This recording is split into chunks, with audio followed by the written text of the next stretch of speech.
মানুষ তুমি দুনিয়ার জমিনে যা কিছু করো, খারাপ কাজ করো, যা কিছু করো, ভালো কাজ করো, কাল কিয়ামতের ময়দানে তোমাকে দেখানো হবে। আল্লাহ বলবেন, ইকরা কিতাবাকা কাফা বিনাফসিকাল ইয়াওমা আলাইকা হাসিবা। মানুষ তুমি দুনিয়ার জমিনে যা কিছু করেছো, কিয়ামতের ময়দানে পড়ো, তোমার কিতাব, তোমার আমলনামা তুমি জানতে যথেষ্ট হবে। আল্লাহ বলেন, ইন্নাল্লাহা লা ইয়াজলিমুন নাসা শাইআ। আমি কোন বান্দার উপর জুলুম করি না, ওয়ালাকিন্নান নাসা আনফুসাহুম ইয়াজলিমুন। মানুষ নিজেরা তার নিজের উপরে জুলুম করে, মানুষ চাঁদাবাজি করে নিজের উপরে জুলুম করে, মানুষ টেন্ডারবাজি করে নিজের উপর জুলুম করে, মানুষ আল্লাহ রাব্বুল আলামিনের সাথে কটূক্তি করে, আল্লাহর ইজ্জতের মধ্যে আঘাত দিয়ে, আল্লাহর ইজ্জতের মধ্যে কষ্ট দিয়ে মানুষ নিজের উপর জুলুম করে। আবুল সরকার বাউল, সে আল্লাহর নামে কটূক্তি করে, ব্যঙ্গচিত্র করে, সে তার নিজের উপরে জুলুম করেছে। কাল কিয়ামতের ময়দানে আল্লাহর কটূক্তি করার কারণে, আল্লাহর রাসূলের দাড়ির ব্যঙ্গচিত্র করার কারণে কাল কিয়ামতের ময়দানে তাকে জবাবদিহিতা করতে হবে। আল্লাহ তো আমাদেরকে এমনিতেই পাঠায় নাই, দুনিয়াতে যা করব কাল কিয়ামতের ময়দানে দেখানো হবে। দুনিয়াতে যে সমস্ত জালিমরা জুলুম করেছে, অন্যায় অবিচার করেছে, কাল কিয়ামতের ময়দানে আল্লাহ রাব্বুল আলামিনের কাছে গিয়ে বলবে, রব্বানা আবসারনা ওয়া সামি'না ফারজি'না না'মাল সালিহান ইন্না মুকিনুন। জালিমরা, পাপিষ্ঠরা, গুনাহগাররা, বদকাররা আল্লাহর কাছে গিয়ে বলবে, ওগো আল্লাহ, আমাদের বোঝা হয়ে গিয়েছে, আমাদের শোনা হয়ে গিয়েছে, আমাদেরকে আবার দুনিয়াতে পাঠাইয়া দেন। না'মাল সালিহান ইন্না মুকিনুন। আমরা ভালো কাজ করে আসবো। যুবক ভাইরা, বৃদ্ধ বাবারা, পর্দার আড়ালের মা বোনরা, শুনে রাখেন, কাল কিয়ামতের ময়দানে আফসোস করলে কাজে আসবে না। দুনিয়া থেকে আপনার আমলগুলা, দুনিয়া থেকে আপনার ঈমানটা ঠিক করে যদি আপনি যেতে পারেন, ফাজা ফাওজান আযীমা, এটাই হবে আপনাদের আমাদের চূড়ান্ত সফলতা। দুনিয়াতে এসেছি রং তামাশা করে চলে যাব, আল্লাহ তোমাকে ধরবেন না। আল্লাহ যে তোমাকে অফুরন্ত নিয়ামত দিয়েছেন, তোমরা কথা বলতেছো, এটাও আল্লাহর নিয়ামত। তোমরা শ্বাস গ্রহণ করতেছো, এটাও আল্লাহর নিয়ামত। দুনিয়ার জমিনে থেকে থেকে তোমরা সব কিছু আল্লাহর দেওয়া চক্ষু নিয়ে দেখতেছো, এটাও বড় এক নিয়ামত। যে সমস্ত মানুষের হাত পা নাই, একটা বা উভয়টা, যাদের কান দ্বারা শ্রবণ শক্তি নষ্ট হয়ে গিয়েছে, যাদের দৃষ্টি শক্তি নষ্ট হয়ে গিয়েছে, তাদের কাছে গিয়ে জিজ্ঞাসা করেন, কানের দাম কত, চোখের দাম কত, প্রত্যেকটা অঙ্গ প্রত্যঙ্গের দাম কত। যদি তুমি দুনিয়াতে থেকে তোমার অঙ্গ প্রত্যঙ্গ গুলো অইসলামিক কাজে ব্যয় করো, তোমার অঙ্গ প্রত্যঙ্গ যদি ঘুষের কারবারে লিপ্ত হয়, সুদের কারবারে লিপ্ত হয়, চুরির কারবারে চলে যায়, ডাকাতির কারবারে চলে যায়, মনে রাখো, কাল কিয়ামতের ময়দানে আল্লাহ রাব্বুল আলামিন, আল ইয়াওমা নাখতিমু আলা আফওয়াহিহিম ওয়া তুকাল্লিমুনা আইদিহিম ওয়া তাশহাদু আরজুলুহুম বিমা কানু ইয়াকসিবুন।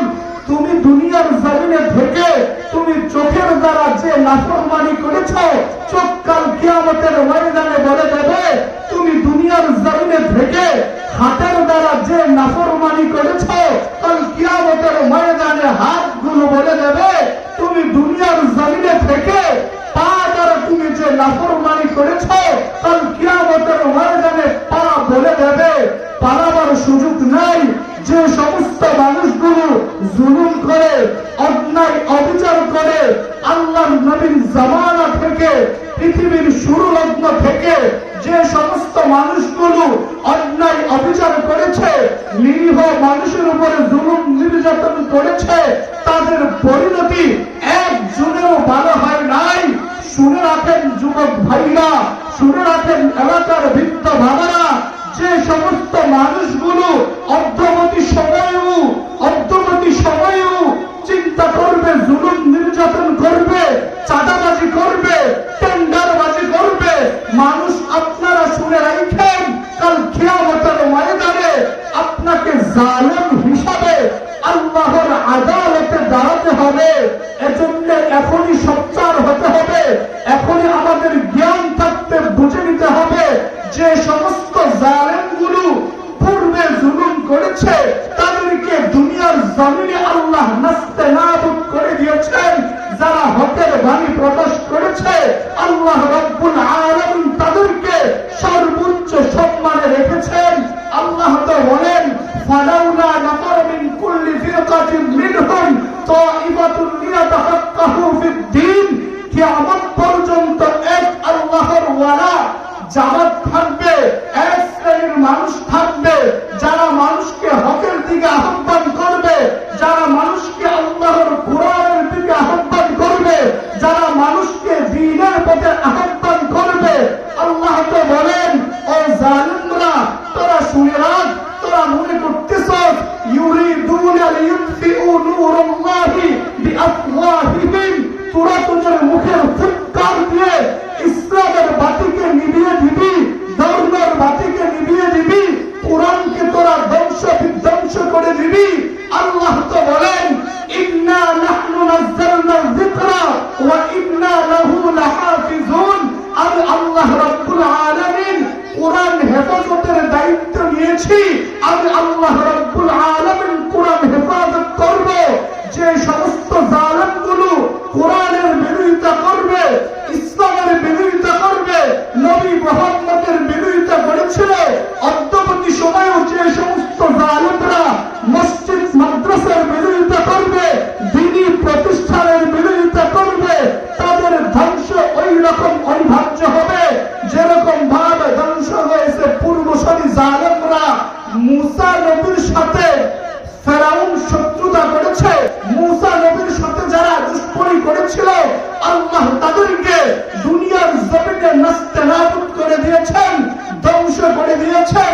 ফেরাউন তো বলতো, আনা রাব্বুকুমুল আ'লা, আমি তো সবচেয়ে বড় রব, আমার চেয়ে বড় রব আর কে হয়? আল্লাহ রাব্বুল আলামিন ফেরাউনকে নীল নদে ডুবিয়ে চুবিয়ে বুঝিয়েছেন, আরে তোর চেয়ে বড় রব রয়েছে, যে রবের নাম হলো আল্লাহ। আমাদের যখন জন্ম হয়েছে ওই সময় কানে শোনানো হয়েছে আল্লাহ বড়, আমাদেরকে যখন আবার জানাজা পড়ানো হবে ওই সময় বলা হবে আল্লাহ বড়। আমাদেরকে যখন নিচ থেকে উপরে উঠতে হয় বলতে হয় আল্লাহ বড়। নামাজে যখন আমরা তাকবীর বলবো ওই সময়ও বলতে হয় আল্লাহ বড়। যখন নামাজে রুকুতে যাব ওই সময় তো বলি সুবহানা রাব্বিয়াল আযীম, আল্লাহর বরত্ব ঘোষণা করি। যখন মানুষ সিজদায় ডুবে পড়ে তখন আল্লাহর ঘোষণা করা হয়।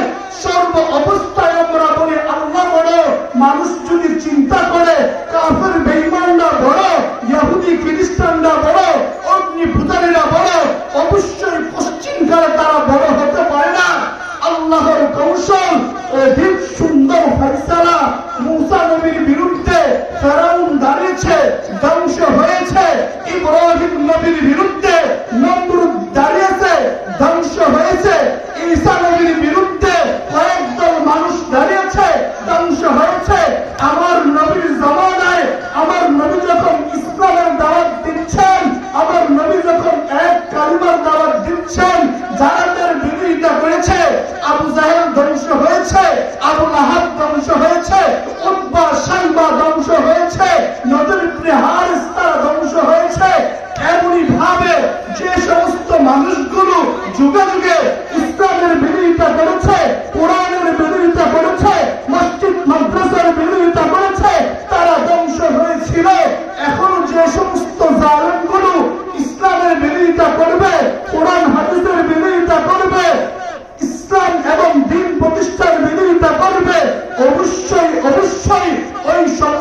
জালেমদের ধ্বংস অনিবার্য, তারা কেন পূর্বসূরীদের ধ্বংস দেখে, তারা কেন পূর্বসূরীদের থেকে শিক্ষা গ্রহণ করে না?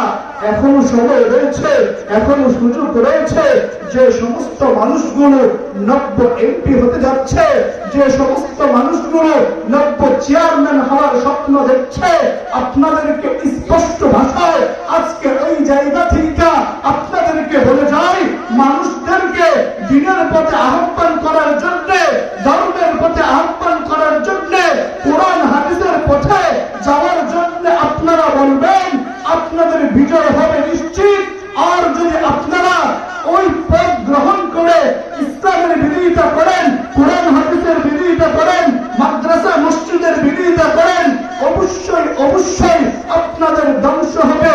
যেরকম পূর্বসূরীরা ইসলামের বিরোধিতা করে, মাদ্রাসা মসজিদের বিরোধিতা করে ধ্বংস হয়েছে, তরুপি বোঝা গেল কোরআন হাদিসের বিরোধিতা করা যাবে না, মাদ্রাসা মসজিদের বিরোধিতা করা যাবে না। আমরা ঐক্যবদ্ধ ভাবে যদি ইসলামকে আঁকড়ে ধরি, আমরা উভয় জাহানে সফলতা কামিয়াবি হব। দুনিয়াতেও আমরা সফল হব, আখিরাতেও আমরা সফল হব।